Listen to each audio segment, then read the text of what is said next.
The Future Sport Podcast is brought to you by 3Advance, developers of sports tech apps that are AI-powered and UX-focused.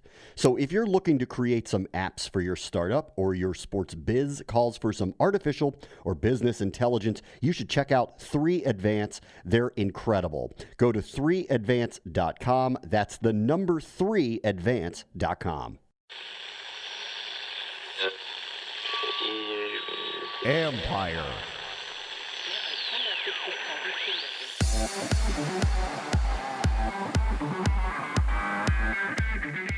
The fight game has changed. You can also go to the PFL app and get a lot more data and a lot more statistics and a lot more analytics. And that allows you to really immerse it if you're an MMA junkie. Now, if you roll that forward to spring of 2021, what the PFL Smart Cage and that data and analytics all become are real-time bets that fans can gamble on. These become prop bets. That's Donn Davis, chairman and co-founder of the Professional Fighters League, where the viewing experience for fight fans will be his differentiator. This is the Future Sport Podcast. I'm Bram Weinstein.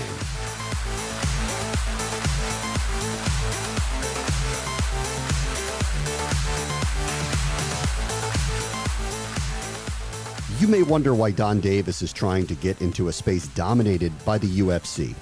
Well, he's won big before, as a counsel to his beloved Chicago Cubs, before he even turned 30. He was a senior executive at AOL back in the late 1990s, and then a disruptive investor with partner Steve Case at their firm, Revolution. So Donn, no, he's not afraid to get into the octagon with anyone.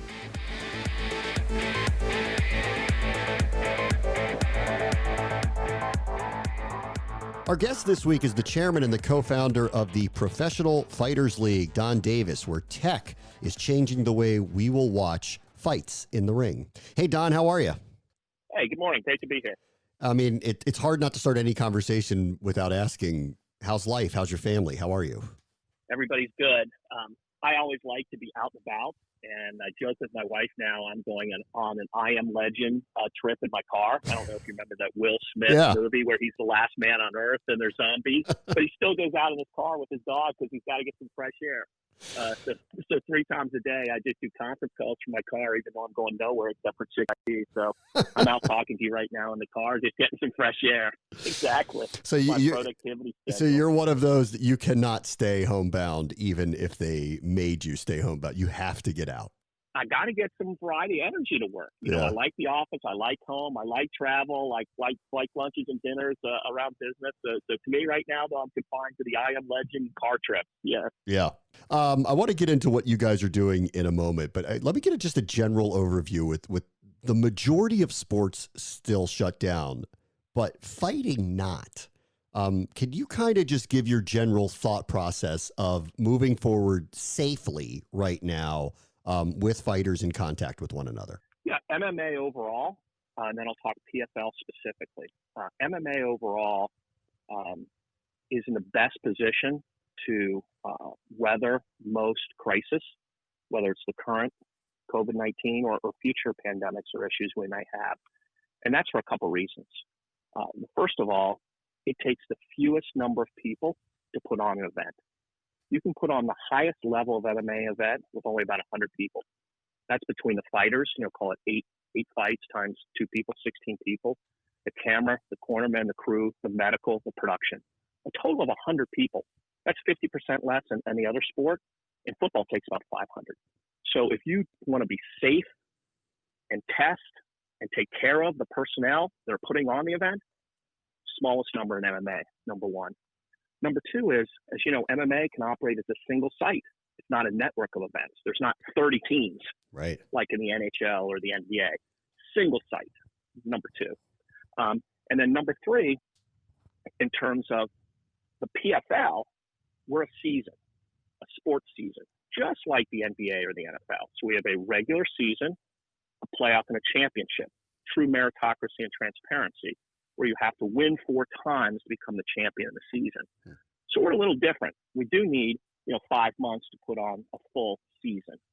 So unlike the UFC, where it can put up one-off fights and kind of wedge them in from time to time, the PFL does take a little bit of time in order to have that integrity this season. But MMA overall, will be always kind of the first to leave and the first to come back if there's any issues because of those two things I mentioned. So how are you viewing the idea of a season right now? Yeah, the PFL rescheduled our 2020 season for spring of 2021. We're the first sports league to recognize that this pandemic will be messier, unfortunately, than any of us would have liked. So we went to our partners, ESPN, and we said, let's move this season to spring of 2021. And we formally rescheduled that with our venue partners, our media partners, and our fighters. And so we're locked and ready for spring of 2021. We're the first to do that. So we're also the first to give certainty to all of our partners and certainty to all of our athletes. In addition to that, we went to all of our fighters and said, well, we know this year is going to be a challenging time for everybody, including you. And so we voluntarily gave them a monthly cash stipend in order to help carry them over this year. Now, we're obviously an entrepreneurial sports league. We're not $10 billion sports league like the Big Four, the Big Five, if you include the Premier League. But we gave them that stipend because we're a fighter first league. We want this to be the place always that fighters feel, I'm well taken care of. I control my destiny. And as you know, in boxing or MMA, if you don't fight, you don't get paid. There are no salaries in combat sports. So we went really fighter first and said we will pay a monthly cash stipend to all the fighters. And then we went kind of fan first, and we're creating 8 new original content series this year. These are not just reruns, but these are new original content series. It takes fans inside the fights, inside the lives, inside the training of all the PFL champions, the PFL roster, and their lifestyles. So those are very interesting. Those run on ESPN2, ESPN Plus, PFL digital and social platforms. So we really created PFL studios, almost like there's ESPN studios to create new original content. So whether it's the fighters or whether it's the fans, we said 2020 is going to be an unfortunate year in all of sports, but we want to make the best of it for them while we get ready to come back strong for a full season in spring of 2021. Yeah, it's staying connected. Obviously, in sports, it's a paramount issue for whether it's the broadcast providers or the leagues themselves or the athletes to try to stay connected.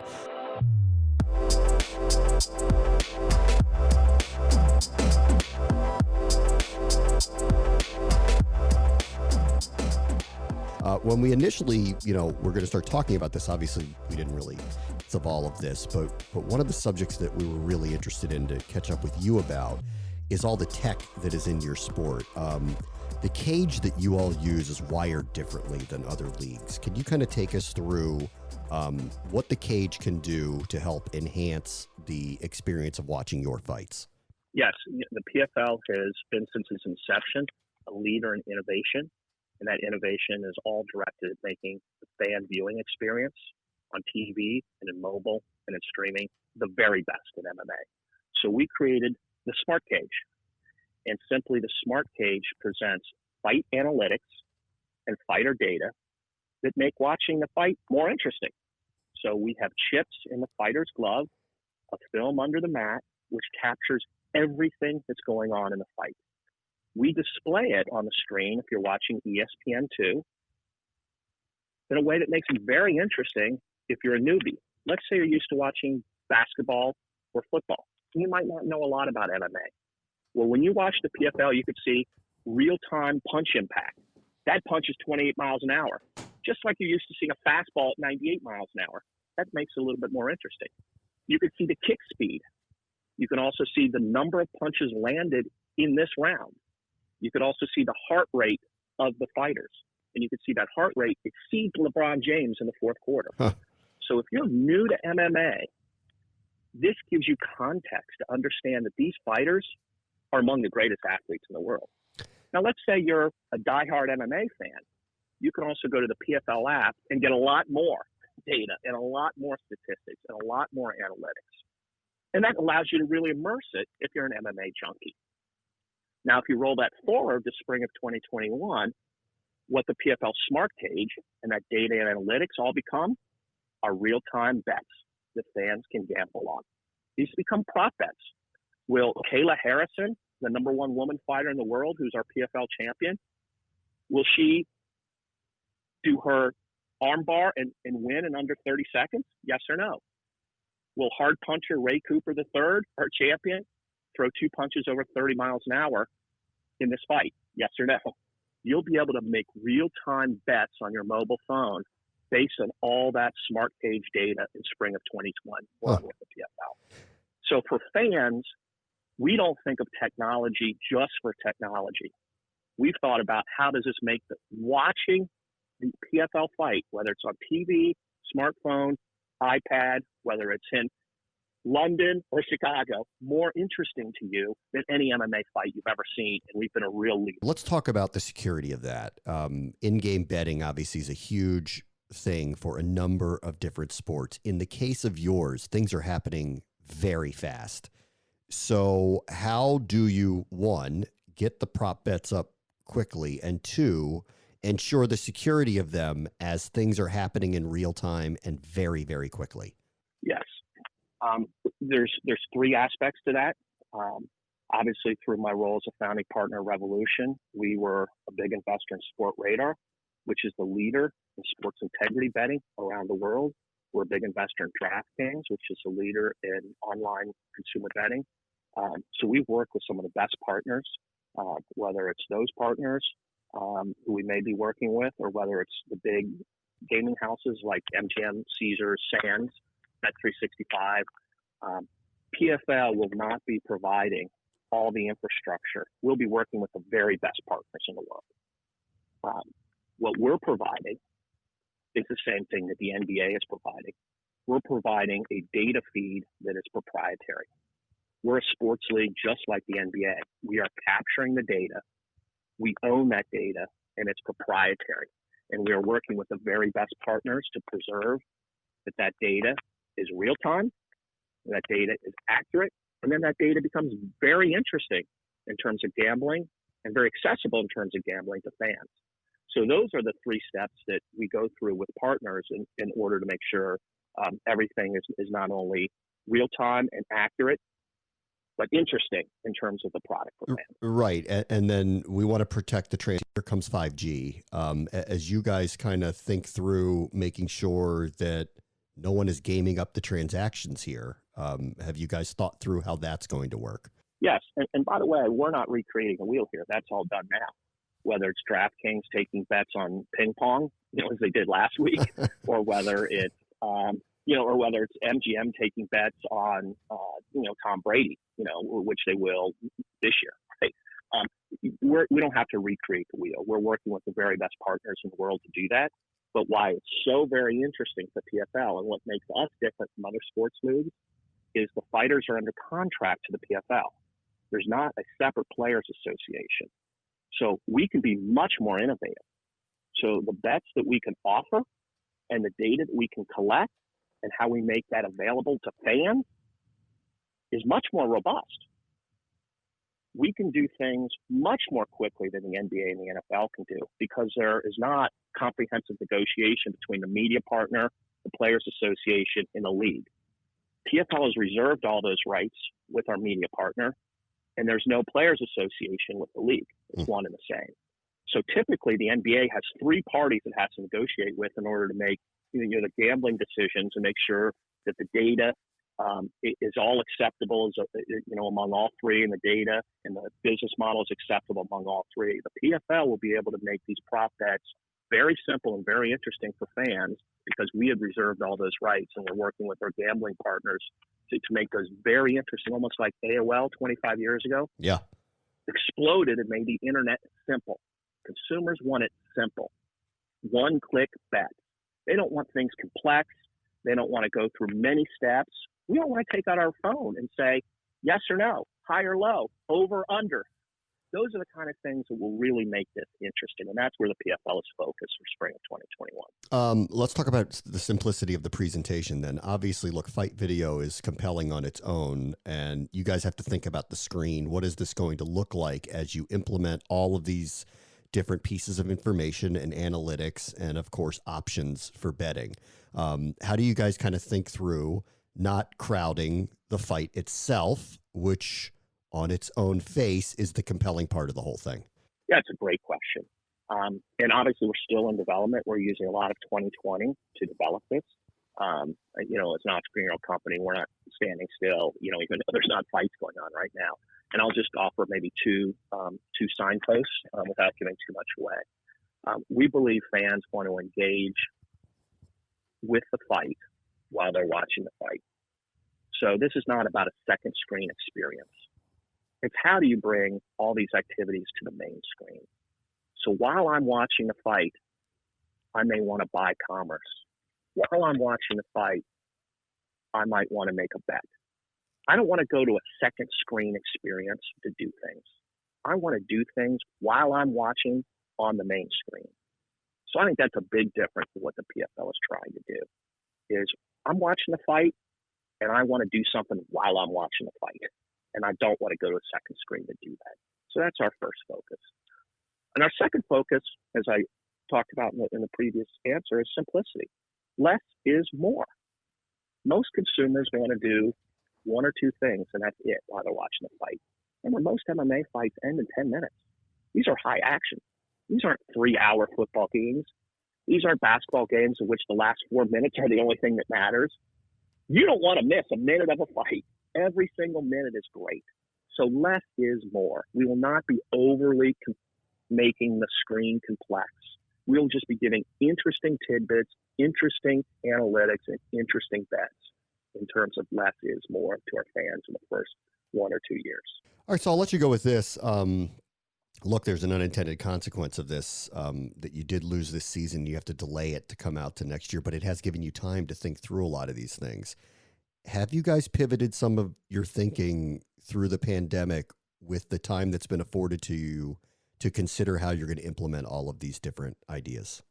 Look, it's a great question. Look, as an entrepreneur, you're always trying to improve the product and the business model, and you're figuring out what did you do right and what didn't work as well. And the PFL is no different from that. Look, our 2019 championship on New Year's Eve did 400,000 average audience on ESPN2. That beat every single Bellator event for the previous 12 months. And Bellator has been around 12. So right now, PFL is already the number 2 MMA league in the world. Our audience increased 50% in 2019 over 2018. UFC was down 2%, minus 2%. Bellator is down 22%, minus 22%. So we hate that we have to take this year off because we're a fast-growing league in MMA. We're the fastest-growing sports league. We hate that we're on the sidelines. To take the football analogy, we want to put the helmet on and go hit somebody. That being said, there's 2 things that PFL built our business on, and we're going to continue to accelerate and do those strong. We're a made-for-TV product. We're never about ticket sales and big audiences. So we were made from the beginning for 2,500 per people venues. So in the next year, we will be filming in 500-seat venues. We've already chosen our venue. We'll be in a single-site venue, and we'll announce that later this year. We're always about the 160 countries and the 3 million people that watch us, not the 3,000 people in the single venue. And so what we've done this year is what is everything we could do to make the TV product and the streaming product the best MMA TV and streaming product in the world. Because it's about the 3 million that watch, not the 3,000 in the venue or the 300 in the venue. And that's where PFL succeeds, and that's where PFL will excel, and that's where we put all of our efforts for 2020. And I think that's where we call it tripling down. It's fascinating, and it'll be interesting to see in 2021 when you implement all of this stuff. And I'm just hoping we're allowed to have 300 people in a room again at that point too. So we'll see how that plays out over the next 6 to 12 months. Donn Davis is the chairman and the co-founder of the Professional Fighters League. Thank you so much for joining us. Thanks for having me here. On the next Future Sport Podcast. There are some fixes which are extremely obvious, where it's obvious to everybody from the moment it starts that something is wrong. And there's been a few matches out there in esports and traditional sports where most people know straight away. As Donn Davis hopes to innovate betting on fights, Mark Balch, head of sports partnerships at Bays Esports Solutions, is integrating gambling into the vibrant esports space. That will do it for us today. As always, the future is now. This is the Future Sport Podcast. I'm Bram Weinstein. The Future Sport Podcast is brought to you by 3 Advance, developers of sports tech apps that are AI-powered and UX-focused. So if you're looking to create some apps for your startup or your sports biz calls for some artificial or business intelligence, you should check out 3 Advance. They're incredible. Go to 3advance.com. That's the number 3advance.com.